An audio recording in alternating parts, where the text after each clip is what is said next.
All right, so we're recording. All right, excellent. Well, I will officially call the Newburyport Historical Commission meeting to order on Thursday, July 10th, 2025. We're here at the Senior Community Center. We're also on Zoom, and we've got one of our commissioners attending via Zoom this evening. We'll start with a roll call. Andrew Bernhardt. I'm here. Mark Sandrone is not here, correct? Scott Clark, are you here? No. Chris Beck here. Alan Markey. You. Ed Norton here. You.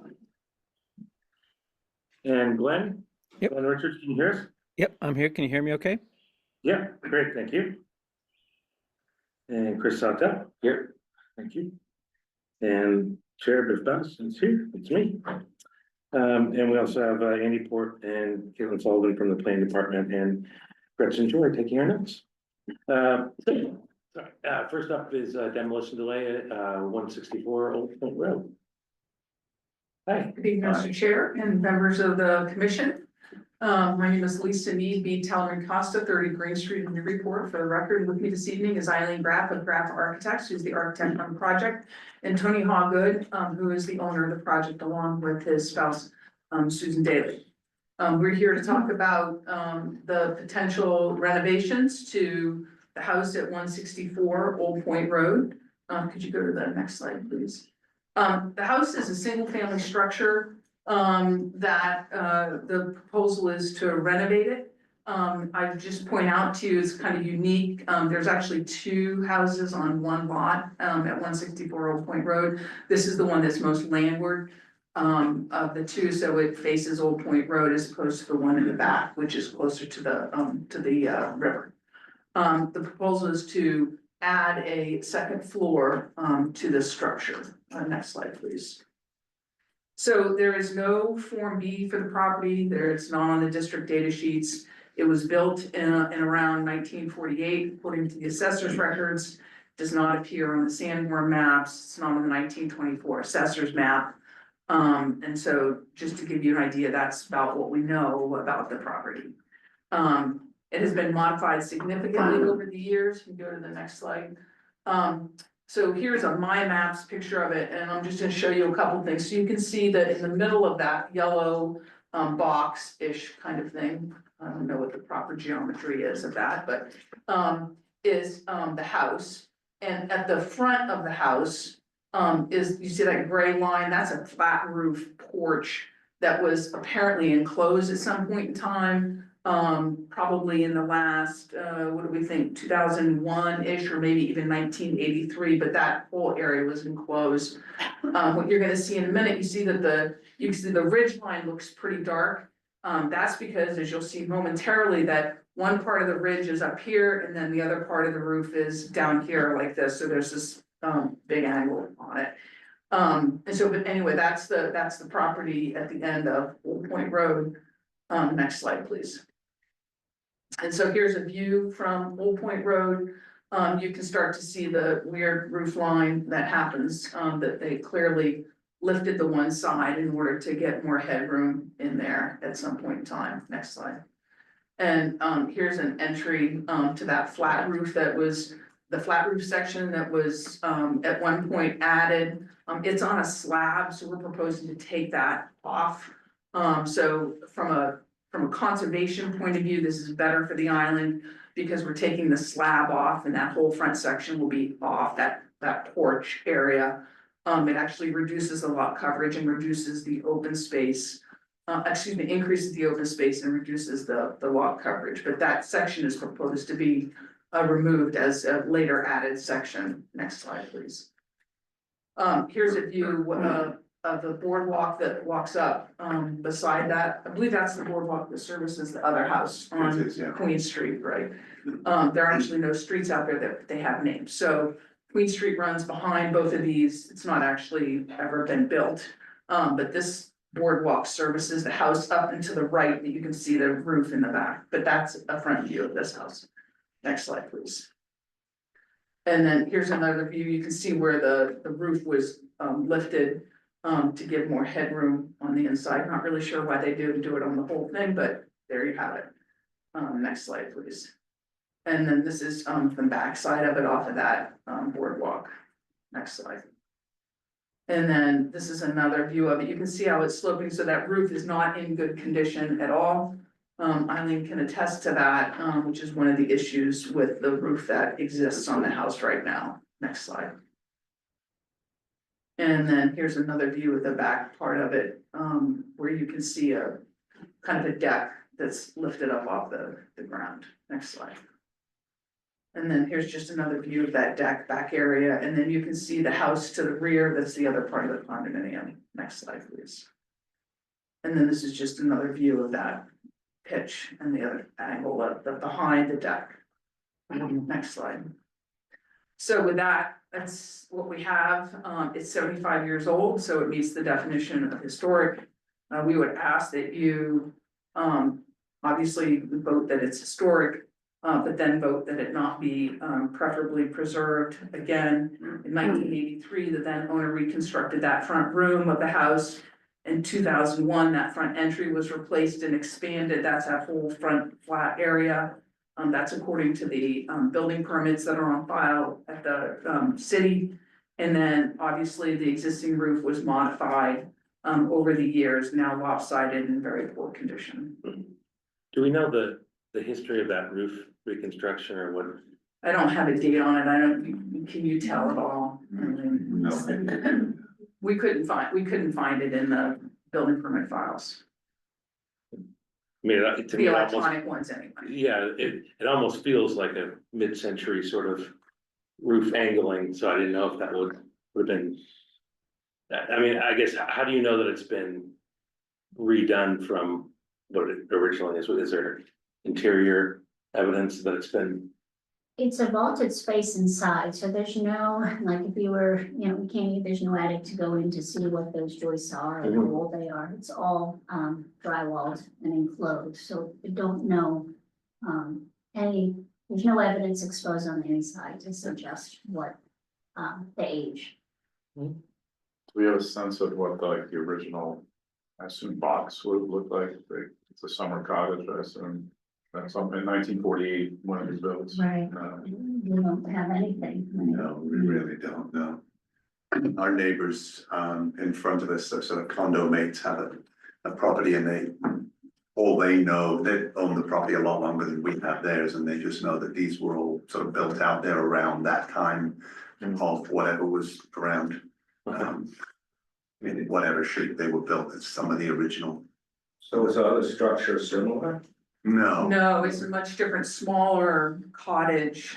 More typical of what you could have imagined. It feels like it was one story, cottagey, and proportions suggest that it was, Right. an original. If you go back to the My Maps. And you From really what I have, see from this photograph, to me, it looks like that portion that has that raised roof is almost an addition to. They didn't raise that, they didn't raise a roof, they just They just added a added. room and then put that, whatever that Right. is on there. so the cottage, it's hard to see from here, and we might have a small view of it, but the cottage actually, we gotta love Plum Island, is actually built into Queen Street, right? So this, Right. excuse me, so here's the small cottage out front, and it's actually built into Queen Street when, at one point, nobody cared. And it is, if you went out, it is much smaller, it's like, it's one level, it's very cottage-like, on the end. Are you referring to 164R? Yes. Yeah, I was out there this morning. Had a very interesting discussion with Mike Bauman, who's living there, and all I'll say is that yes, it is smaller. It is much more original. He said that a lot of those structures were built post World War II. Part of that low cost GI housing thing. Just that was his what he felt or thought was the history of those. All right. Any other comments, questions from the board? I say from my perspective, it's really hard to tell any sort of real historical significance with something that's been kind of, sort of put together over a period of time, so it's hard to distinguish would be the original structure, and even from that point, what would be the significance of trying to save a particular portion of it. Yeah, yeah, I would concur. This is Glenn speaking. My impression was it reminded me of a case early in my tenure on this commission several years back. There was supposed to be a house that was like late 18th century. I went out to look at it, and I was like, "Where is it?" Because it had just been so heavily added onto, built around, built on, modified, whatever, that there was literally not a trace of anything old left. So this one isn't quite as bad in terms of the extent, but it probably started out as pretty generic and vernacular or whatever you want to call it, and has only gone downhill from there, it seemed to me. Well, we first do need to weigh in on if it's historically significant or not. If someone would like to make a motion that the structure at 164 Old Point Road is historically significant, I would gladly entertain that. I'll make that motion. I'll make the motion that the house is historically significant. All right, second? Second, Who is that? Ed, I second. Oh, thank you. All right, so motion is that the structure at 164 Old Point Road is historically significant. Andrew Bernhardt, Yes. Chris Fay, Yes. Alan Markey, Yes, Ed Neumer, Yes. Glenn Richards, Yes? Chris Sartell. Yes. I'll vote yes as well. So that motion passes. So I guess now we need to determine if it should be considered for preservation. I mean, I'll open back up to the board. I mean, what are our thoughts? Just you have plans ready to show? Oh, we have them for Yeah. sure. Okay. I think I'd like to see what the proposed plans are, if that's. Okay. We can, Well, so we'll need to, I'm just throwing that out there. yeah. Any discussion? Oh, well, I'm not quite sure what we would be preserving, right? That's kind of what I'd like to see, but. all right, well, So this so, discussion, Yeah. Biff, or if we're discussing whether or not it should be considered for preservation, the only comment I made is similar to what I said a minute ago. The plans for, it would be a substantial rebuild.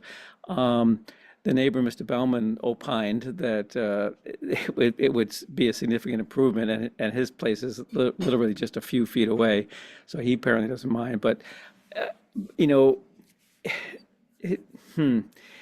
don't know. I have to be honest. I don't see a strong case here for preservation, really. all right, well, I think we still need to make the motion in a positive language, so. Yes, absolutely.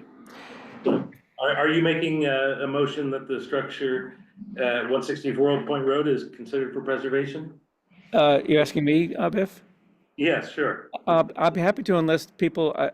Wasn't sure if people were finished making commentary and discussion. I wasn't seeing anybody else. Okay, all right, then, yeah, I'll be happy to make a motion that that the structure is historically significant and to be considered for preservation. All right, and a second? I would second, Andrew. Thank you, Andrew. All right, the motion structure is at 164 Point Old Road should be considered for preservation. Andrew, No. okay. Chris Fay, I'm gonna say yes. okay. Alan Markey, no, Ed Norman, No. Glenn Richards, No. Chris, what's that? I'm gonna say yes. I'll say yes as well. It looks like we have 4 nays to 3 yeas, so that does not pass, so it was not considered for preservation, so. That's all from us. Thank you. All right, well, good luck. Good luck. Thank you very much. All right, thank you. It's right up there. Very nice. Yeah,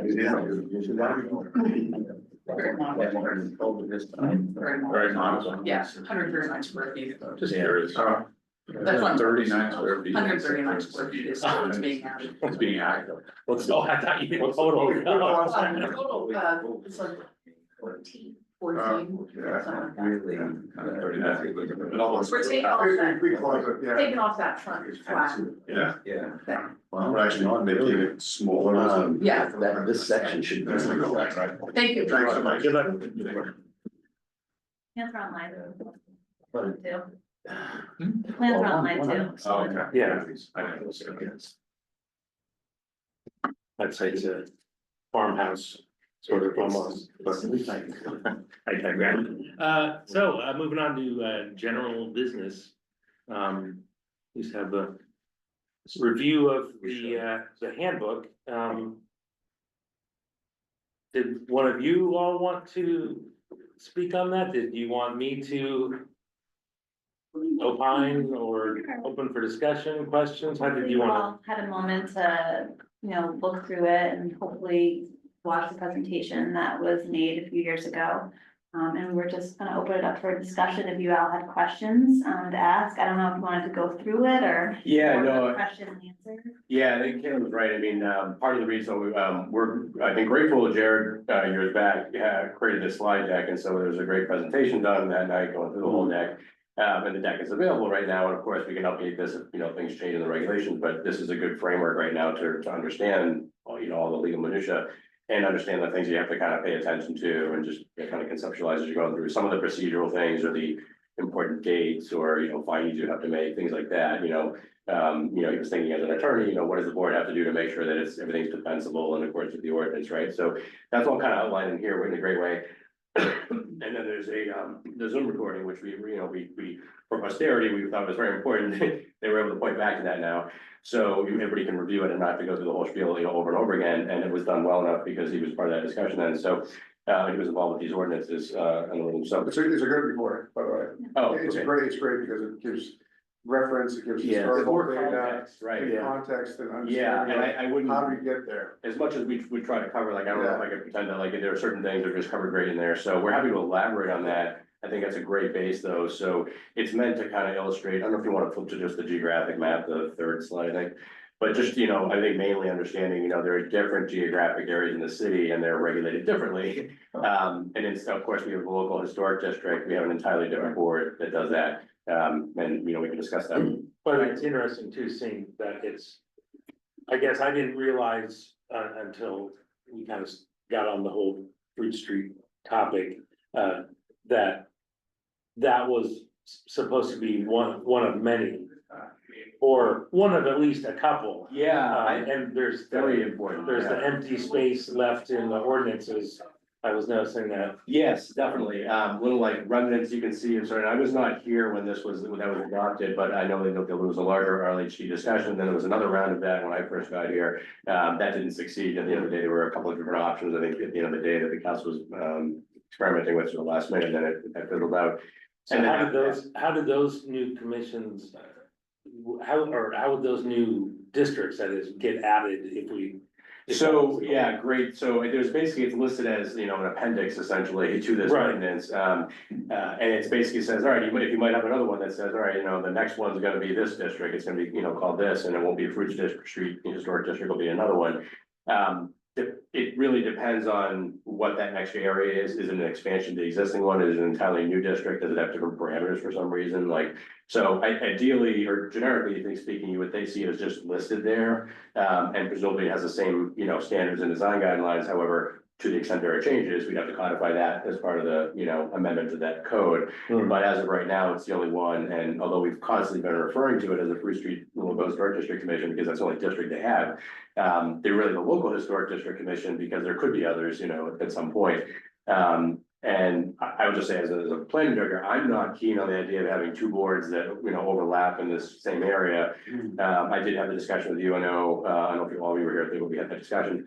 And I have had the discussion, at the most recent meeting, second time with the Fruit Street District Commission members, and I know that some of them were appointed recently, and it's an area they have a lot more absolute, so to speak, control over, because it's a local historic district. It doesn't have the it's the highest level, if you will, other than a PR, it's the highest level you can do.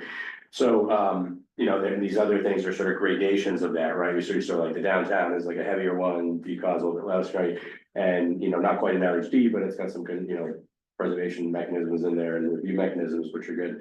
And then, by the way, things like the dormer review, the fact that a lot of things are not conforming and have that review of dormers, review for roof lines, or the ZBA for modifications, that gives some ability to get to the same concerns, albeit it's not through an LHD, it still has the ability to get to some of those same kind of concerns that could be problems down the road for a streetscape, a structure, a neighborhood. So, I guess the long and short is that, we could have other districts. I'm not keen on having such a small geographic area of the city with an entire board and an entire ordinance and the regulations that's established around it that way. I think that's unfortunate to set up that way. I would like to at some point, consolidate and have this, one commission be, and again, without sort of having any horse in that race for, membership, all becoming one or all that. It's just, it doesn't make a whole lot of sense to me just from a structural perspective, because we try to keep things running efficiently in the city, try to have things run effectively, and it does not work as well when you continually spread out in that way. So, so at any rate, all that being aside, they have that ordinance, but, most importantly, I think they have the chunks there where, other than the Fruit Street District, which is your like highest level sort of in the city, downtown overlay district, that's like the next gradation, right? More heavily regulated. Planning board does review of that area. However, you have the advisory role to that. Demolition control overlay district, the entire national registry district outside the downtown. Again, advisory, but in this case, it's the DVA. And that's where you see most of your stuff, right? I mean, occasionally we'll see some things in downtown, but for the most part, you usually see the DCOD. And then the rest of the city, of course, is the other stuff that used to have, a little bit more focus on when it got adjusted with the DCOD. That area, focuses a little bit more on the ZBA review now.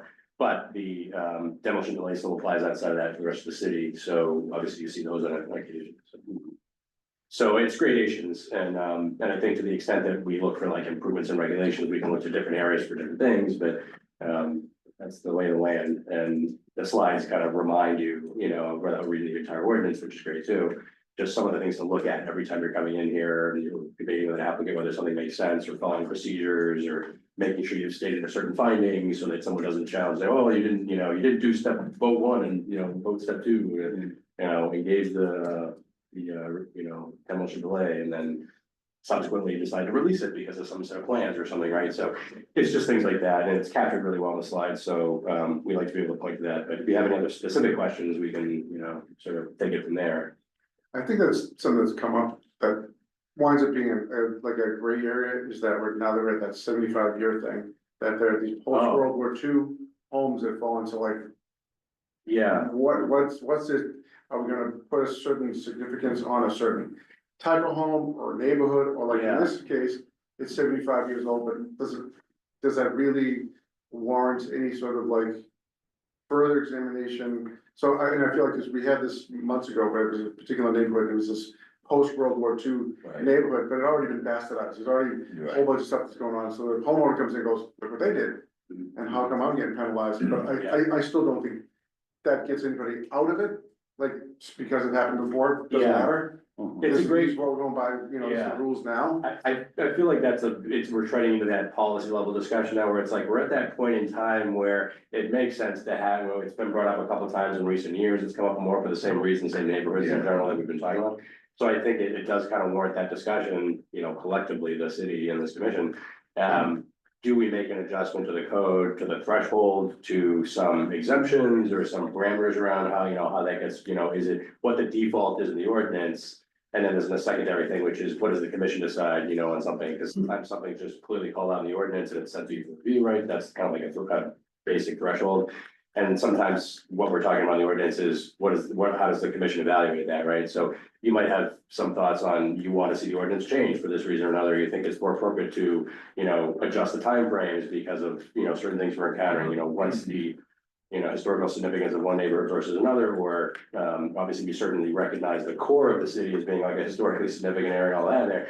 But having some debate about whether certain areas sort of fit into that spectrum or not, that's obviously you're the experts of, sort of chiming on the policy level there. Well, and we've talked about it before, but I think the, the fact that 50 years is a more national recognized level is disturbing to folks, I think, because if you're 50 years or older, it's like, wait a minute, I'm historic. And these homes, like, this is what I grew up with, and so I think it's hard to detach from it and see it as a historical asset, but when you think about just even the wood that was used in buildings that were built in 1949 versus what's available now, I mean, I think there's gotta be some significance in that, and I think some of these neighborhoods we need to look at and go like that, the street we're talking about, that, it was built in a specific period that marks a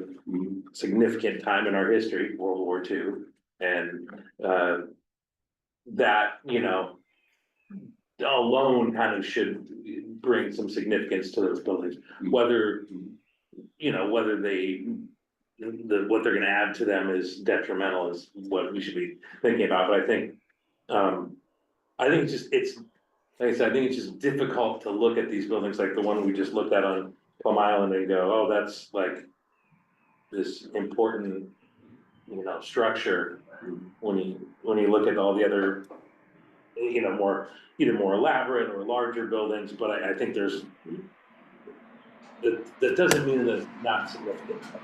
It's kind of a difficult part. Well, I think the further question, and this is where I'm troubled, is what's gonna go in its place, a McMansion. And I'm wondering, is that something that we should take in consideration and ask for the plans? I mean, I'm really on edge on that one. It's not necessarily not purview.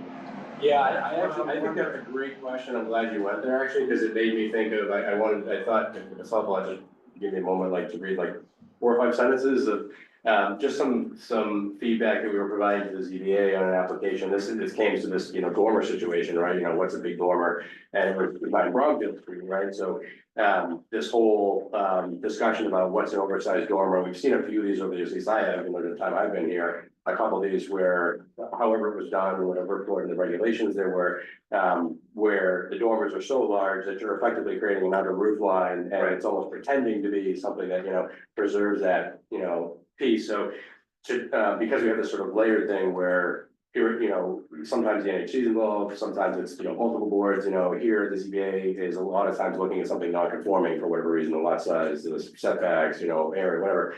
So with that in mind, I think it ties in a little bit with this question, even though you're right, you don't have any jurisdiction directly over the massing from a zoning perspective, right? The idea of something being a McMansion is something that's typically addressed under zoning, so it might have caps on a building envelope allowed on a lot, or it might have caps on the unit, the actual size or footage size, things like that, something that's addressed that way.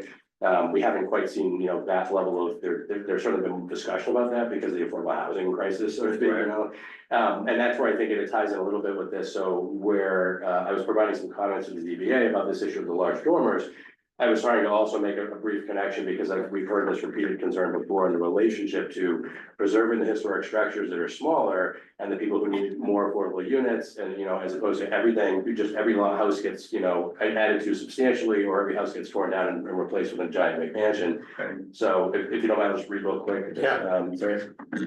Sorry. So, the board's review, this is the ZBA, right? So it's pointing to the ZBA in this case. The board's review often focuses on overall massing and placement of such massing on a given lot. So that's to your point. It is worth emphasizing the relationship between proposed dormer volumes and the form of an original historic structure. This form of addition or expansion has been debated numerous times in Newburyport over the past few decades. It is the very reason baseline standards for new dormers, e.g. setbacks from edge of roof, were incorporated into the zoning ordinance, and the reason roof line changes require additional review. Now, there are two different places we have some of these parameters where we have the downtown or the DCOG or the portions that are in the demolition delay ordinance through cross reference, but I'm just sort of weaving it all together here. While it is entirely understandable that applicants and developers will want to maximize internal square footage on a given property, certain methods of architectural expansion can distort or diminish the underlying original and character-defining architectural form, e.g. a simple pitched roof. In such instances, the apparent or visible result can look more like a flat roof pretending to be a pitched roof with dormers. I recommend proceeding with caution when considering the approval of disproportionately large dormers, particularly where such expansion involves decreased setbacks or other nonconformities. This is where they, have some additional review that may impact a given neighborhood or streetscape. And this is, but given the high cost of residential real estate in Newburyport and the need for more locally, naturally occurring affordable housing units, I would take with a grain of salt the argument that every small structure now needs a substantial expansion in order to justify the economics of continued use for renovations. I don't say that to dismiss, by the way, the need, there's certainly a need there in some of these cases. But I think in some cases it could be exaggerated, the idea that somehow everything needs to have that. There is actually need for smaller houses, right? And it's not always necessary to have that higher level. Sometimes it's just, there's a sort of profit differential that's in mind. Andy, I'm sorry to butt in. What were you just reading from something? Sorry, these are comments to the ZBA, was addressing a dormer, in the case of 9 Bromfield, it was just trying to frame that for the ZBA as they had a secondary review of that, and they had in essence told the applicant they thought the dormer was too big, and they wanted to try to meet some of the standards or guidelines, I should say, that we have in our regulations. So, what I was trying to do at the time was to frame that for them, comment a little bit about the relationship to historic preservation and this notion that, smaller units create little affordable housing. That's what I was just quoting a little bit of what some of the comments we gave to them on that, which is an example of our dormer. Okay, all right, thank you for that clarification. And did you hear that or? Yeah. I wasn't sure to say that, so sorry. One other question, and this is sort of backing up this discussion, Andy, that we're having now. And bringing up the what's it called, the guidebook there, this, I forgot what we're calling this booklet thing we're looking at.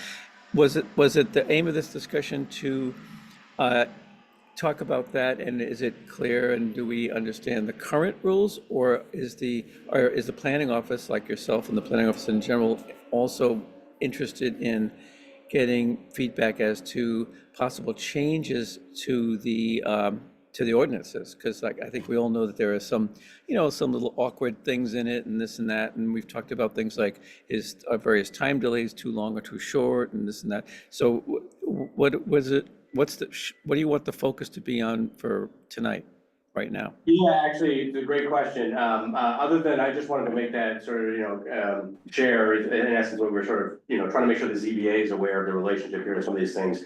That's what we're getting at a little bit there.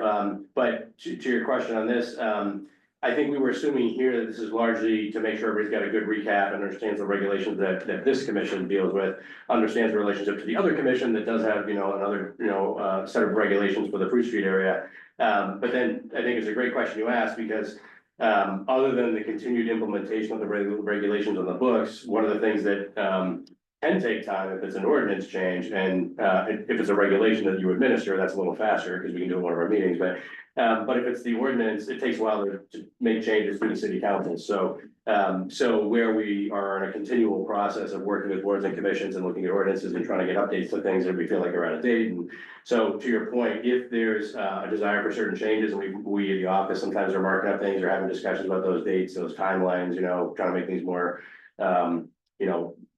better results at the end of the day based on the things we see.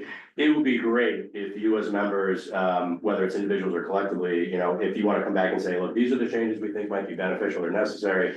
Because ideally, what I often see is it's really difficult, whether it's a constantly sort of erratic sort of thing. But if we're able to get together one amendment that has the combined markup of just the edits, right? So this 14 days changes to 21 days or 30, whatever it is. Things like that, if we go through with that and we then secure a sponsor on the city council, that can be brought through the city council, and it's much more efficient if everything is in order in the first place, and nobody's having, debate over the particulars. So if you have ideas like that, and some of them we've discussed, that would be great, because unfortunately, when we get into that process, it becomes inordinately disproportionately difficult to get through if it's all over the place. Whereas if everybody's on the same page about the ordinance changes, at least in this, room here, it becomes a lot easier when, and the only debate that has to happen then is with the city council, or whether or not they feel like the policy changes for some reason, if it's a policy change. Okay. Can I ask 2 questions? Yeah. First question is, when we're talking about just the historic significance of whatever we're deliberating over. There's certain things we can't ask about interiors, right? We honestly, we say, like this case, it's not significant, do what you want. We can't necessarily see the plans, we can on our phone, but it shouldn't be a decision part of our decision. Part of your decision making? Yeah, it should be either it is significant or it isn't. And if it isn't, then they're off to the races. Yeah, I mean, generally speaking, what you're really regulating is from the exterior portion of the building, right? So, what is it presenting, what does it have today? Right. It has integrity, and what does it present, to the streetscape, to the public? However, sometimes you're informed, of course, by what's going on in their plan, Sure. seeing the internal floor plan and walking through, oh, we need a stairwell here, or whatever, that kind of thing. But yeah, so your authority really comes to what the exterior is for the most part. There are occasionally like a PR that might have some interior, thing or something like that. But the zoning doesn't really, like you say, it doesn't deal with the interior here. It's indirectly touched by the exterior changes that people are. So my second question is this. With this body, I feel like when we're in a public forum, we can digest some of the information individually, right, before we meet here. But then we're here trying to deliberate, trying to think of how it all relates and get the information from the prospective property owners or the property owners. There's not an allowance for us to talk as even if it was public.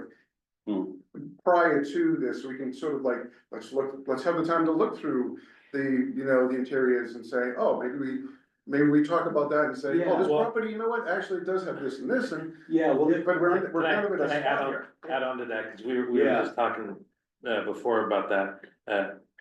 When I read through the ordinance, to me, it feels like they say, hey, we're gonna do something to this structure. We have a certain amount of time to determine if it's historically significant and if we should consider preservation. And then after that, right, is when the plans even get mentioned, involved, submitted, or anything. right, it's after that, right. And And you're releasing at that point, right? Your position at that point is releasing a demo delay based on the review of the plans, right? well, no, there's no demo delay until we see the plans and say it's preferably preserved, and now it's our demo delay. So I'm saying those first 2 parts, the significance and consideration, preservation, in the ordinance is all happens before any plans are submitted to us. Plans for the development work, I mean. For the demo. To lift the demo delay. No, I see, two different steps. One is like the consideration of it being historical. Right, that's first step. That's step number 1. Yeah, And I feel like step number 1 yeah, in this type of setup really does not give us time as a body to do a little bit of research, because we're deciding like right now, so we're all trying to take. that goes back to Glenn's thing too. I mean, we talked, they just extend the timeframes, right? So, we understand that applicants, and it's one of the concerns the council might have as we talk about extending a timeframe for a board to review something. But if it's way too short to be realistic, or you needed the ability to just say, thank you for your information, you've given us a lot to review, we need time to discuss it here tonight, and then continue your matter to another night to pick it up again. You wanna have the ability to do that. Now, obviously, we don't think we wanna become obstructionists, right? But we wanna make sure that you have enough time to actually make a decision, and you're not rushed by an applicant, because sometimes you put that position of, well, we're in a hurry to do something, and we always try to do things in the fastest way possible from an efficiency perspective. We don't want to slow people down necessarily. I do think we should try to make sure that you have enough time to take into account everything you need to have, and if it's more information that they haven't provided, just send them home and ask them to come back. And the other boards, the planning board and ZBA, now realize their permit processes are sometimes heavier, but they are generally comfortable with oftentimes saying to an applicant, we don't have enough information here, or we need to review this further because you just gave it to us, it's voluminous or whatever. they do that on a routine basis and will do a continuance. And of course, as you point out, some of the timeframes of the ordinances are different. So if there's a desire to change or adjust, you know, some of those things to give a little bit more latitude, that would be a great example, I think, of what Glenn was asking of, you know, trying to make some adjustments in the ordinance. They're relatively simple changes. They're not really policy changes, but they're things that would certainly make your life a lot easier, probably. And two things. I was gonna mention one quick thing, to Alan's, comment about determining historical significance, how it feels that we can only judge on what's happening on the outside and nothing else. In the video where Egaman is talking about this whole ordinance, he keeps referring to the Secretary of Interior standards, keeps referring to it over and over and over. This is like our Bible we should go by. There's also a standard on determining historical significance. And one of the things that's really important, there's some categories that it goes by. Historical category, an architectural category, an archaeological category, an engineering category, or a cultural value. So it's not just the outside of it, there's a whole lot of other things that are going on inside of it. So like when we see like these post-World War II neighborhoods that were set up, is that a fact that talks about a district as being historically significant because it's how it was built, and it's the whole description of it. Yeah. But you know, that you can, they can go by. So it's really important to look at a lot of this, I think, you know. I mean, so that's just a comment that I had. 1 second, Glenn. Yep, okay. I'm gonna bring you in, Glenn. Glenn, correct me if I'm wrong, but when we started at roughly the same time, it was a process in which we were voting whether or not the property was historically significant. Right. And then they would come back for the next meeting to present. If that's correct, it was two separate things. But they only had to come back, of course, if we voted that it was considered for preservation. Right. Yeah, and I think at some point, not too long after you and I started, they wanted to kind of shorten the time frame, mainly for, you know, for applicants and overall efficiency, blah blah. So they noticed the public hearing, which is where the demo review happens. You know, that's the review of the plans, etc. So that that could be done if we wanted to in the same meeting. It was never, at least by ordinance anyway, it's never required to be done in the same meeting, but they wanted to at least have that option. But that's what we're talking about. Yeah. The question you're asking about. Yeah. Do we need more time to digest? Who's they when he said it was, they decided? Just now? I had to confirm. He's referring to the office seeing the permit process, he's providing some, you know, guidance or assistance. We collaborate with chairs and the commission, right? So us providing some suggestions as to how we might improve the process. This is that particular section of the ordinance is not one that I'm fond of myself, the way it's written.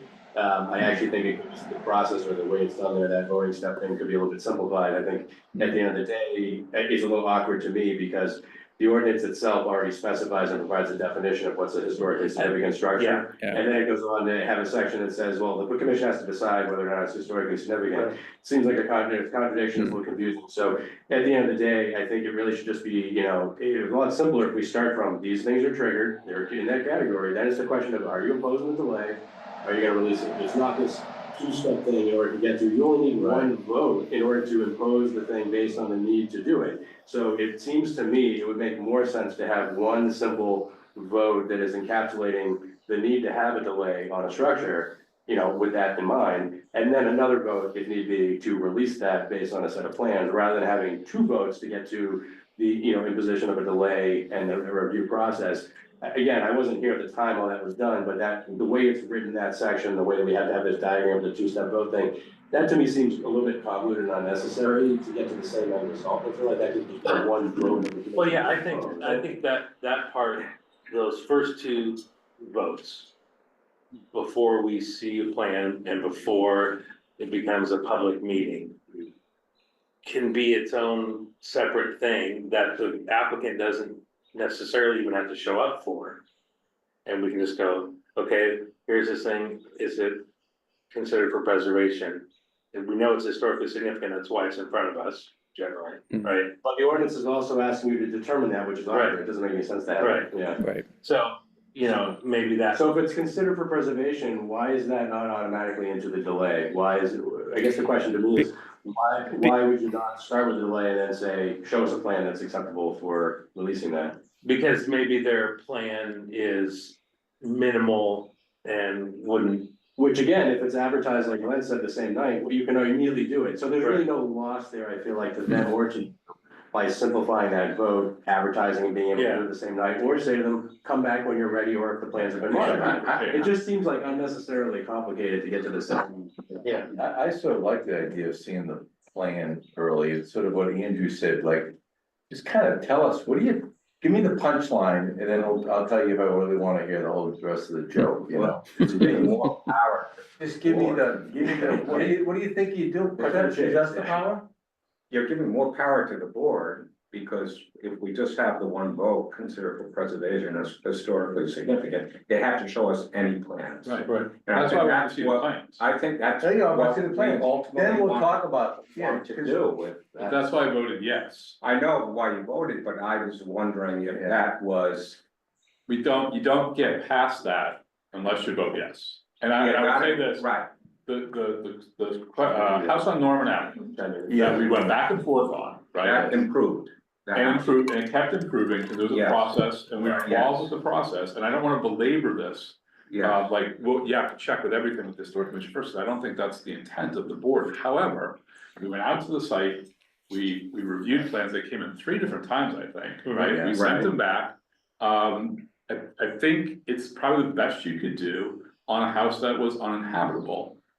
But but on this one here, and that's fine, I'm fine with Right. the Plum Island one, but we didn't follow that same process. no, And so 2, a site visit and 3 times on Norman Avenue, with the argument being made that, as you had that previous slide up there, it's historically significant because it's a larger context of a neighborhood and historic, not just architecturally.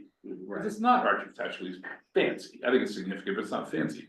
But it speaks to, there's a lot of different things, as you said, and there's a slide said as well. We can't get to that process. I'm not like big on like, let's drag out every house for an hour, I'm not. Plus, I would just think to simplify the process of, Yeah. is it significant or not? That's where it ends. So and then we take the next step. And also, I don't feel like we as a board or any board should be like a production team. Like they're coming in, we're gonna make sure we satisfy whatever it is, and then put ourselves under pressure and possibly make an error, because we didn't take the time to look through whatever the thing is, or to, somehow deliver a little more than, okay, we wanna get you out and done. And I think something from the video I thought was important too. The attorney said, like, maybe someone wants to make their house bigger. Do that, you can't put it on. Oh, maybe you should have checked that out first. And that aggravates me, is when people come to the board and they're like, well, I need to make this change to make it feasible, like, well, you should have seen if you could do it first. Yeah, why buy it It's not, last year? now it's not on Yeah. us, Well, to save you. and unfortunately. You can say that, buddy, that's what it Yeah, is. and you can adjust timeframes in the ordinance, and we can extend the timeframe you have to review Last something, thought. or you're allowed for continuances. Yeah. Unfortunately, no matter how many layers that I've seen over the years and done in different ways and ordinances, whether it's staff or commission members or whatever way we have it regulated, you can't always guarantee that every applicant's gonna do the right thing by taking advantage of an early consultation Sure. of some type, no matter what it is. So, however we mechanically get to these, things to try to improve those situations, there'll still be people who come in with something with the expedited path to get to you with that, and as long as it's fitting with the ordinance procedures and allowances, right? They're still gonna, we've had some people who they wanna go to the board, they wanna show something, sometimes don't even listen to the staff, where, occasionally they'll not, say, present a dormer that we think is gonna be a problem, and the ZBA, in this case, send them home and say, come back with something different. It's just unfortunately, we can't get everybody to do that right thing. We can certainly encourage it by certain things, whether it's making something mandatory or, encouraging it, but some people just don't take advantage of that early consultation to save time, but if you wanna see the plans, one way to do it is just. I do really think that separating those meetings, or like separating that process, helps, because I went through all the stuff I could find throughout this week when I had time to look for this particular, the Plum Island house, right?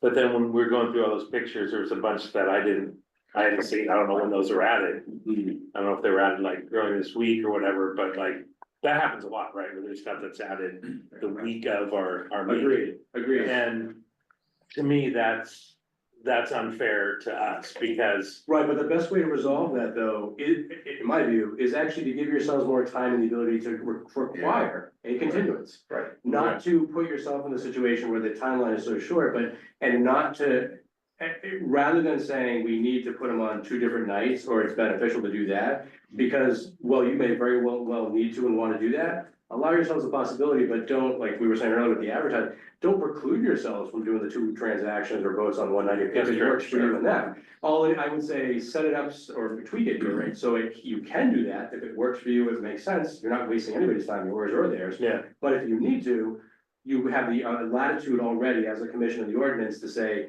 you just got us information, there's not enough time, we're gonna have a continuance the next meeting, and not have it be a back and forth and debate with the attorney about whether or not you have enough time to call for it, or you just have to demand a decision one or the other.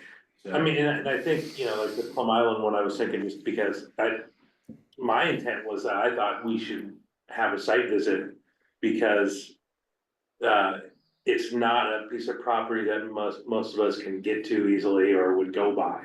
Just based on where it is, and it's falling in this period of architecture where we're all trying to grapple with how does it fit in historically significantly with the rest of the city, and I think they're gonna show us pictures and do whatever, and you know, Glenn got out there, but like, you know, I wasn't able to do that, Right. and I think there's a lot of power in that, and again, maybe we don't need to do that for everyone, Right. but.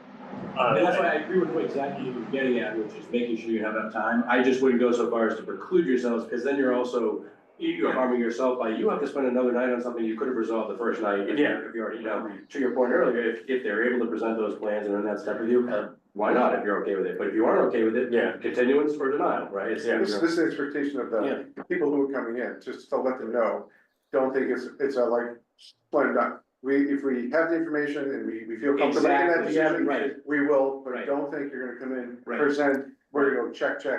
And it's gonna, well, we may just say, we as a board, we need more time to digest. And right now, Alan, to your point is, I think the presenters are all expecting that. 100%, that's what I'm saying. So it puts it on, This is like it's the awkward to traffic be sitting here like, traffic what do you think? I don't know, I don't have time to even think about it, or digest it. Yeah, but again, Even the information unless that you're hamstrung by the ordinance's deadlines, Right. the statutory deadlines. But we also have to get other board, we would have to agree, you know, at least the majority of us have to agree to do something in order to like continue it or to do whatever. And so That's where you start with there's that. like a couple of us, but so like, you know, Meaning a site visit. right, cause like, And I vote for that, you know, But that just comes down to your voting majority, you know. Yeah. At the end of the day, if you all decide one or the other, we just, we go. Yeah. So that's the only, I thought it was like not a very comfortable process to feel like we need to make decisions when we're like, maybe we all need to like take another look at some of the references you're talking about or some other consideration. Can I flip that and ask, just because like we were talking about this in terms of like options in the ordinance versus like, you know, the applicant pressing you here. I mean, would you feel comfortable if it was like the ordinance gives you enough time and the direct unilateral ability to say, we need more time to look at this, or you need to give us. 100%. Would that, as opposed to, like, for instance, some of you might be concerned about being forced, let's say, or having to look at the 2 things on the same night. I feel like it might be more about the fact that you need the ability to unilaterally say to the applicant, we need more time to look at this, and not have to worry about them saying something like constructive approval, which is the, you know, legal term for, you know, the commission didn't take action in a certain time, and so I'm off the hook, you know. So I'm assuming it's more about the fact that not that you feel uncomfortable saying to an applicant, you need more time or whatever information, but rather you wanna make sure you're not up against the wall where the ordinance is undermining you in some way by saying, you gotta do something here. And It's twofold, not having an ordinance that's putting us in that position, and also the applicant's understanding coming here is not a final decision, and if we need more time. And we feel like we need to deliberate a little more.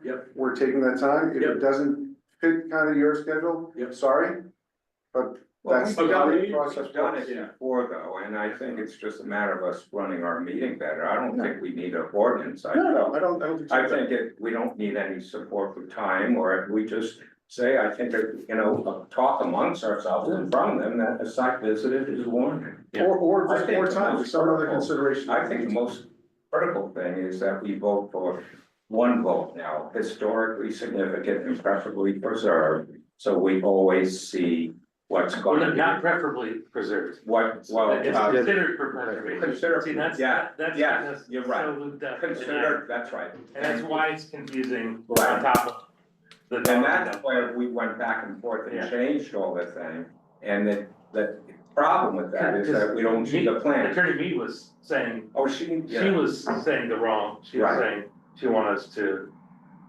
vote that it's preferably preserved.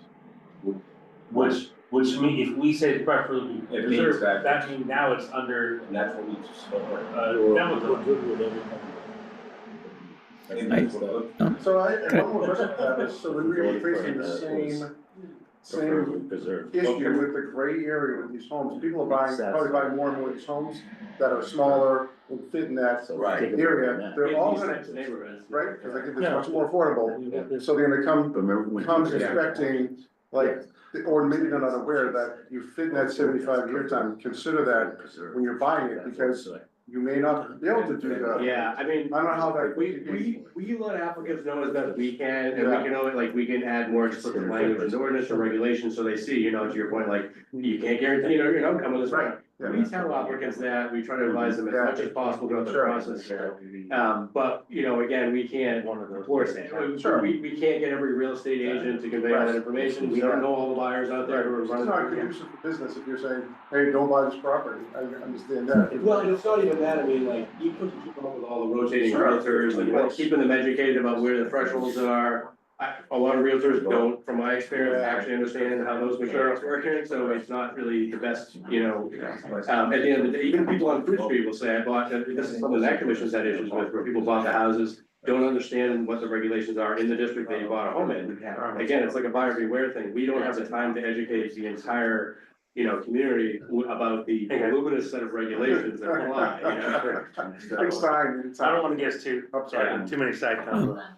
Can I get a word in? Maybe, you can try. All right, I'll lower my hand.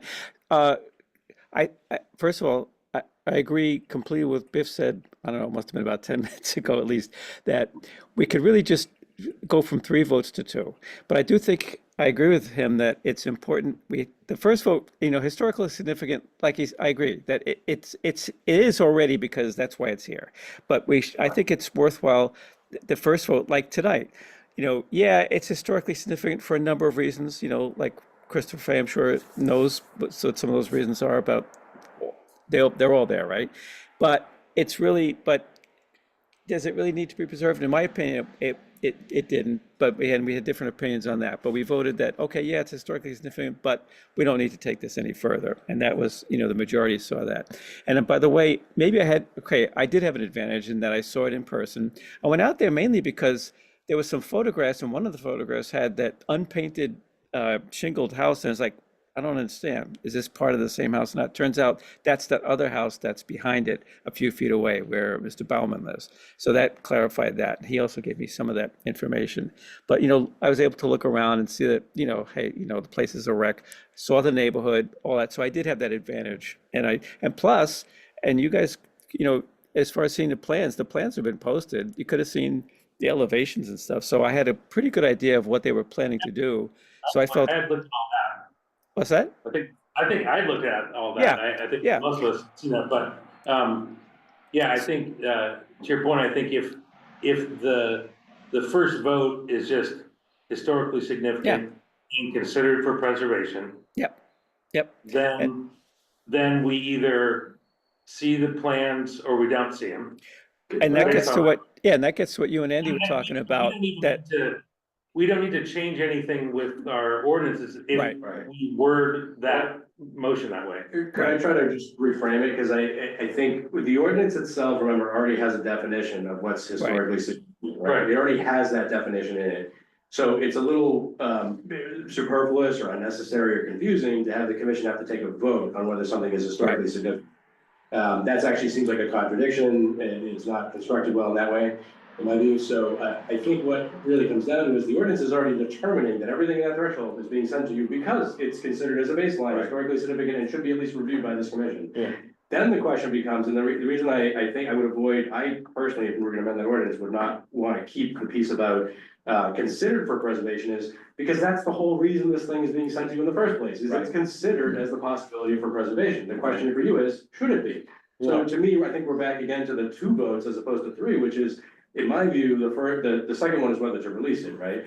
But the first one is really whether to say it's preferably preserved and to impose a delay. I don't think we need to say it's historically significant because it's already defined by the ordinance. And I don't think we have to say consider for preservation because that's the same thing, really. Yeah. To me, it's really just, is it preferably preserved and the delay is imposed? I agree with that because the thing that's always bothered me and like this vote we just had, there's something weird about saying, oh, it's a historically significant building, but we're not gonna consider it. Right. It feels, Why are we throwing it away Yeah. if it's historically significant? Right. It's kind of, And it's not like in my mind, that's Right, what. and those are the things you're getting, because those are all the things you're getting because of that section of the ordinance that defines what those years are, right? So it just seems like we could simplify that paragraph, that section for also the lay people to understand, but also the commission to administer, because you're only down to 2 votes at that point, impose a delay, release the delay. So how do we do that? Because it makes sense to me. Well, I'm not as worried about the markup of the language. We can do the markup of the language. The biggest concern I have is getting everybody's ideas at once. So we only have to do 1 round of markups and not have to do, because once we get into a whole bunch of committee stuff that goes on endlessly, it's hard to get ordinances through the committee council process. I mean, I think what we just talked about and saying those first 2 things are baked into the ordinance already. Yeah, That it's historically significant, that's why it's here. Yeah. And it's considered for preservation. yeah, And then we changed it so that we are voting whether we look at their plans and we say preferably preserved. Yeah. Yes, demo delay, Yeah. come back to us, Yes or no? yeah. or wait 12 months. Probably. Okay, so that I think we should, I think we're probably all pretty close to agree. And then, So what happens if we don't think we should preserve it, then what's that mean? But you just don't impose a delay. Okay. Yeah. You say it's Right. not properly preserved. I mean, right, and then they can go ahead and do whatever they want, basically. Do we need to see the plans to move on with something like that, or is that? Well, yeah, that's what I'm saying, is that we would see the Even with that, plans, you are- Always see the plan. yeah. And, Because I'm thinking that we're saying we're making that decision before we see the plan. Well, that's what's funny, so I tend to look at it more as the looking at the plans is after, it typically should be after. However, I understand what you're getting at, which is you'd like as part of that first step to see what they're gonna propose as plan. I just think at the end of the day, the question of whether something should be preserved is largely about the structure that exists. Yeah. And less so about what's being proposed. The question of what's being proposed is really the question of, should it be released, because what they're gonna do isn't gonna bastardize that thing that we're trying to protect, right? so I like that change, but the thing that I've thought needs to happen is that 1 year delay should be longer. It's gotta be, I kept thinking. I mean, I think 3 seems like the perfect amount of, we're not taking over your life, but if you're just trying to flip around for money, you probably aren't gonna wait 3 years on that investment. But like 2 years, maybe even, No. I've seen 18 months, No. right? There's a couple cities around here that have 18 months, but. If I thought about this, because we talked about it last meeting, and first of all, 1 year it takes them a year anyways, we haven't put up any kind of a barrier. We basically said go immediately, because it takes them a year to tool up, so that's no. Yeah, just give the permit. I initially thought Yeah. the barrier should be 5 years, but that's probably onerous, So Yeah, when you might have said, trouble when you with said, that right, Yeah. so when you said 3, I said, I thought, when you said 3 last meeting, I thought, yeah, 3's probably right.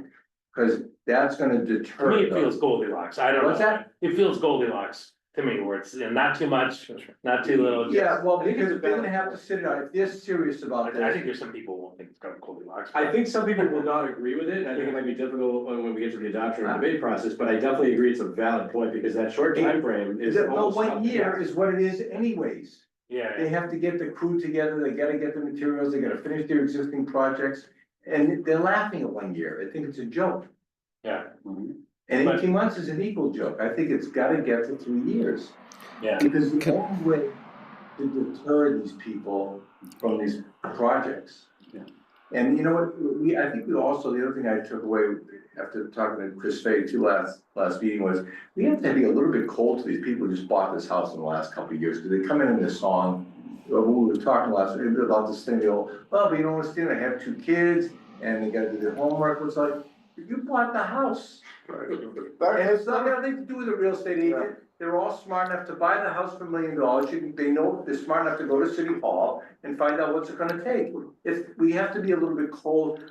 Initially I was soft to them because I had kids, you know, and I was like, oh, the kids gotta do the homework, you know, but no. It's their problem. They bought the house, sell the house as it is. They'll still do their figure out. Yeah, but that's what I feel like. I don't want the board to be put in a position where, geez, I think I made a mistake, you need to save me now and make some sort No. of change, because, well, this is kind of a hardship, how can I know, I got this house and I need this and this and this, like, well. Sell it as it is maybe and move. you find out before. Sometimes it's the wrong house to buy, because. Exactly. Yeah, that's what I'm saying, but if I Might make want sense the to buy a board, bigger we're gonna be house bad and more. necessarily. Yeah, no. We're regulated, so we. Yeah, I think we should just need to, I was you soft. gotta look enough. at the criteria I'm that cold are about laid it. out You bought it. specifically and ignore that as much as you can. It's just hard because we're all humans and. Yeah, sure, of course, you don't want anyone not to succeed. Yeah, Or I have a mean- hard time doing their project either. Glenn, Yeah, can I make a suggestion? To Andy's request, well, it sounded like a request to me. We had, there's a lot of suggestions flying around. I know I had 2 very specific things I'd like to see changed in the ordinance.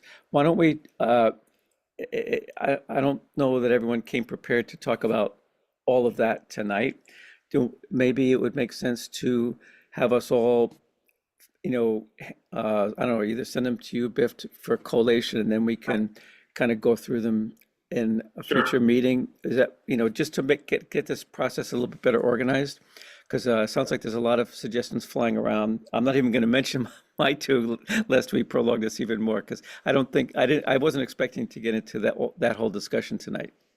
Maybe I I was. think Glenn's suggestion is spot on. Yeah, I think, yeah. if we all come back prepared to have a discussion and sort out, you know, we're trying to get to a comprehensive listing. I'm not as worried about doing the word markup, you know, if you wanna do it in, you know, download a copy from the website, you know, Unicode in Word and do markup, that's fine. You can, you know, bring that, send it to us. But at the end of the day, as long as we've got all the ideas that are needed, everybody's agreeing on what we wanna change. We can make the edits to that, and then it's, you know, it's one version of that that can be combined all together. So I love Glenn's suggestion, is definitely the right way to go. Yeah. Okay, yeah, and that we could, you know, simplify, say, okay, we want to make, I think it sounds like most of us agree that it'd be great to have more than a 1-year delay. Let's say, what do we want to propose? Now, of course, there is the concern that the city council might not go along with that, but that's another topic. gonna be a pretty new, possibly a pretty new board or. Yeah, because the reason I just mentioned that is because back when these were first set up, it was kind of the argument who was on the council at the time. I don't think he was the what do they call it? Not the speaker or the chair or whatever. But anyway, he felt that 1 year was the max he could get the council to go along with. But maybe, you know, times have changed. We'll see. Yeah. All I can say is no. All right. Yeah, But Biff, I'll send you my 2, and we can start, you know, that collection, and you can decide when you want to, you know, schedule the overall discussion, maybe depending on what you get from the other members. okay, thank you. Joy? Not very often, but sometimes people come in and they say, I don't have any plans, I just wanna demolish Right. this, I have no plans now. And it seems like it could be just a run, and then run around the thing, then you don't get to see any plans, and they can do kind of whatever they want to, as long as. it's Right, and they wait that year. And that year, How long it takes to tool up anyway, so that we're Right. giving it to them. It's been 2 years, I mean, if Two they years. wanna wait that long, they could still do the same thing mechanically, they could still just say, well, we're not gonna come to the commission, we'll wait on 2 years, and like, the process would still be the same, but to your point, the length of time might make it unviable for them, because they just don't wanna. Yeah. Carrots. Well, they Right. haven't gotten a delay, they come in and they say, oh, I have this 1-story addition, I want to take it off, and I don't know what I wanna do next. So Well- they don't get the delay imposed, they just say, okay, you can take that off. But other applicants come in and you comment on what the replacement structure is gonna be, but those people, you're not commenting on anything. Right. So it could have an impact on what the historic structure looks like, but you're not seeing any plans to even make the comment. I have a question or a comment, and I'll put it in the thing, but. When Attorney Mead comes in, to me is like, that's become like the standard. A lot of pictures, I don't like looking at the plans, I don't understand them. I got D's in geometry, and that was a gift. So the elevations and the board, it doesn't make sense to me, I wanna hear the presentation, I want pictures, and I don't need a ton of pictures, but I want, enough. And I want it explained to me, and I wanna be able to ask questions, just how the way I do this. Rendering. Sometimes, and I think Bromfield Street spoke, like, smacked of this a little bit, it was like 3 pencil drawings. Right. And we wanna do this, and there's a sob story, and I have an elderly parent, all this other stuff, but like, beware of elderly parents that are gonna live on the 3rd floor. That's that's a cautionary tale. And veterans and all the other stuff that, like, it's not business oriented, right? It's emotional oriented. Is there a way, here's my question, is there a way to somehow standardize, like, and I know there's rules and they just don't all follow them, right? So maybe it's a moot point, but like, this is what has to be part of it. I see it online.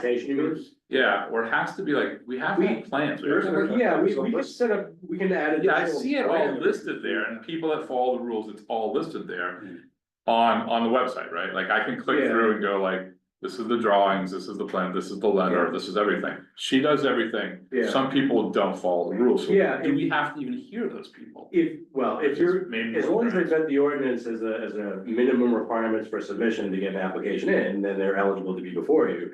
So the question here, I think, is more about, do we need to codify something additional in the regulations to clarify what needs to be either submitted online, as part of the initial materials, or as part of the presentation to you that night when they're presenting to you? I think Or if say you nothing new in the presentation, it's overwhelming with all the photos and new. Yeah, right now, last minute, Last minute, yeah, just to like make their presentation seem, Right, bigger and longer. right. I think it's a fair point though, to have a standardized list, because if you don't have all the material, you don't get to come before. You're not eligible to come Yeah. before you, but then you're not wasting time on it. Yeah, Lists we're not- that right. not fill out, standardized, like, list of attachments, it's just the presentations have gotten pretty elaborate. Yeah, So that's what Well, you're they seeing. do a lot of the drawings, a lot of these, Yeah. we do get Yeah. half of that, I also can't follow them that well. And like this one today, also, the context is, show me the street. Show me, you gotta show pictures, real pictures, 3 houses over on each side. The streetscape, which typically she does, I noticed that, too. I didn't see anything else of any of the Yeah, houses, yeah. like, well, was everything else? We didn't get- we didn't No, I think, because the real story is what's the context? And then by the way, we should volunteer, on these visits, it doesn't have to be like a minimum, but at least like, the visit is gonna be this day and time, make it if you can. I mean, I think we're always gonna have at least 3 of us probably show up for a visit. I will tell you from my experience, every board of commission is different and how much they do it, and how, but I think it's very hard, I found it's very hard to have any consistency to like scheduling site visits. So if you're able to schedule something, great, but otherwise, I think it's a lot more realistic from what I've seen for commission members to just be able to do whatever they can get by. So, and it may not be all together. Sometimes like the conservation commission will try to have something together, look at all the wetland resources together. I just think it's often very hard to do that, to schedule something, and have it be consistent that way, but. It's hard too, because you have to be careful with public comment or, Right, deliberation. yeah. By the way, just a quick comment, if it's consolation for anyone, there really was no streetscape down there. It was like, literally a hodgepodge of houses plunked down in what looked like a very random manner. Because that was one of the things I was curious about too. And it was like virtually, there was no streetscape to speak of. You still there? Yes. so this is Okay. probably, I would think, a discussion that will not be a one more time, and we're gonna like, okay, it'll probably be something we work through over a period of. For the changes, you mean? Changes and comments and, Yeah, I mean, I would expect our substantive conversation the next meeting, maybe, it's probably not the very following meeting, probably the month later. Yeah. Review markup together. If everybody's good with the markup as representing all the changes, capturing everything correctly. We're able to then just work with, I can reach out to, or you folks, and we can reach out to a council sponsor, get in the document with them and everything. If there's still work on it, then it goes to the next meeting and we keep talking about the markup, but if the markup encapsulates everything that we talked about, hopefully. Then we've got a good version to work with. If it needs more work, we do more work. It's that easy. Can I just ask if we could make a motion to have the one vote instead of the two votes? Because that's not ordinance related.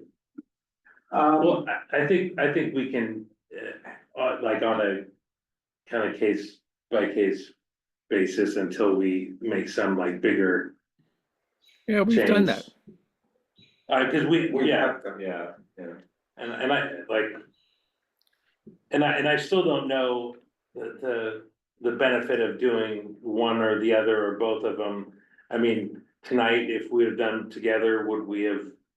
We would have seen the plans. Would we have? I don't know. Yes. You would have changed mine. Okay. Because it wasn't, I felt I was put in an awkward position. Knowing that the plans were not probably historically significant. When you say, Or in the same flavor. Oh, yeah. sorry, when you say plan, when you say historically significant, when you say the plans, are you referring to the proposed plans or the existing structure? Proposed. Okay. That it, I mean, it could be a McMansion, I don't know what's gonna happen. But can we vote on that though? Those are in the agenda. Yeah, that's why. You can't really vote on That's why I feel like it's much cleaner and clearer if you're having a discussion about whether something is, there's a delay imposed because it should be preserved is based on the existing structure. And the question of whether to release it is based on the proposed work. Right. Rather than sort of mixing those two things together, you're conflating them, it becomes, we're getting into the territory of whether something's defensible under the statutory and regulatory structure. So I think it makes sense to, compartmentalize from the first vote, which is about whether that structure has to be, and value to be preserved today. Then you're into reviewing what they're proposing and whether to release them, with whatever the daily time frame is. Yeah. Yeah, All right, well, I'm gonna write that let's- down, Andy. That was good. let's table this, so to speak, and everyone just kind of over the next week or two, gather your thoughts about it and send them to me, and we'll start kind of compiling that, and in our next meeting, we can maybe take a look at what we all send in and see if we can start coming to some more agreement on that stuff, because I feel like we could go like for a couple more hours, just back and forth on this. Let's move on. Approval of minutes. We weren't able, I believe, to approve the minutes of the 12th of June. Yeah, that's right. So I'll try again. Is there a motion to approve the minutes of June 12th? A motion to approve the minutes, June 12th. I second. Right? So approval of minutes for 6/12/25, Andrew, Yes. Chris Fay, were you here for that? No, I'm staying, I will abstain, sorry. Okay. Alan Markey, I don't think I was here, but. No. Ed Neumer, Yes. Glenn, were you here for the? Yep, 6/12? yeah, I was, 6/12, I think I was, and I vote yes. I think the one I missed was the 26th. Okay, and Chris Hotel, I have to abstain, I wasn't there. okay, and then I vote yes. We made it. You made it? Okay, great. I'll take a motion to approve the minutes of the 26th of June then. Motion to accept the minutes for June 26th. Thank you, Chris. Second, Andrew? Second. Who was that? Ed. Oh, thank you. Let's see, Andrew, Yes. yes. Chris Fay, Yes. Alan Markey, Yes. Ed Normer, Yes. thank you. Glenn, you were not here for the 26th? No, You was. Okay. Chris? Yes. And I vote yes as well, so motion passed as well, so we've approved both those minutes. All right, any updates from you guys? I can't think of anything that's on the head either. No. Thank you. Want to talk about the book a little more? No? No, I think, I mean, it's a constant thing for our office, constantly talking about ordinances and updating regulations. It's unfortunately a very onerous process. Yeah. Updating regulations, unfortunately, it's government. But it helps a lot because we find things are out of date or unclear. And the sooner we can clear up those things, the better. I really was deep diving into those, trying to actually read through them. That's what I was saying. When I was reading, that's why got this impression we were doing it Oh, differently. Yeah. Oh, Yeah, oh. like, and But the audio is good. 2020, Yeah, it's. We might have been, oh, you know what? I think we were at home, right? Yeah, we were all all at on home. Zoom. Everybody's mic was working perfectly because you're right in front of your computer. Yeah. These things don't work in a big room, Yeah, so. but it was really, the whole presentation, the explanation, the Yeah. context, all of it was very, very helpful, rather than just reading, you know. yeah. Yeah, it's better than just the slide deck. Yeah, if you haven't seen that video, you, and listen to it, unless you know the handbook inside and out, I picked up so much stuff from it. Just Yeah. hearing like the original person that wrote it, like what he was Yeah. saying, what it meant, Yeah. what it means, you know, and everything, it like really put it all together for me. Yeah. And the intent, language, but then it's like, well, this, the intent was, Yeah. or is, Yeah. this, that's very helpful. I mean, the structure of that presentation, you know, obviously, somebody who's involved in the ordinance understands how the ordinances work and what's required for certain actions, what's a meaningful term, or, you know, so it's really captured well in there because that's how we constantly have to look at things, because we're always worried about, you know, the larger one, the permitting boards is like, is some attorney gonna argue that there's a constructive approval because the action wasn't taken in a certain timeframe, or, you know, what's the jurisdictional, you know, trigger for something, I mean, all of that goes back to this, so I think a lot of the really key substantive things are in that slide deck, so it's great that it's there, I think until anything changes, it's a good, you know, accurate representation of the landscape, so. well, I would entertain a motion to adjourn. Somebody else has a- One last quick question, Biff. Did anyone go to that site visit out by was it the Pump Lane or whatever it is, you know, out in Curzon Mill Road or whatever? The, Ferry Street? Yeah, Ferry Ferry Road? Street. Yeah, sorry, Ferry Road. Yeah. there was what, 4 of us or Yeah. I think? Okay, Or 4 of us? so was there anything that came out of that? Well, I mean, we didn't discuss anything coming out of there about it other than, you know, just Okay. walking around. Alright. But I was just wondering if they, meaning the architect or the owner, said an indication as to what they plan to do. it sounds like their intent is they're gonna want to demo that building entirely. Yeah. So that's on the next agenda. Yeah, Oh, it's on an agenda coming up? Yeah. Oh, okay. so, yeah. Okay. Take a look, curious about that. Anyone, someone make a motion to adjourn? I don't hear. Sure, I'll be happy to make a motion to adjourn, Biff. All right, Glenn and then Chris, they seconds that. All in favor of adjournment, say aye. Hi. All right, motion passes, we've adjourned. Thank you, everyone. All right, thanks, Biff. Very good. Bye-bye. Bye, everybody. Bye-bye.